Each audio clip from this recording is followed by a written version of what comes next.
Defa? Good morning everyone, my name is Sunila Udipa. I am studying in grade 2. Today I am going to explain about measurements. Measurements help us know about length, weight and capacity of things.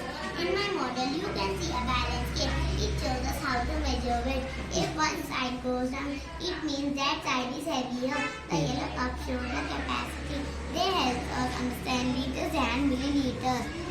At the back you can see different units like meter, centimeter, gram, kilogram, meter and milliliter. This model helps us learn measurements in easy and fun way. Thank you. What about this road?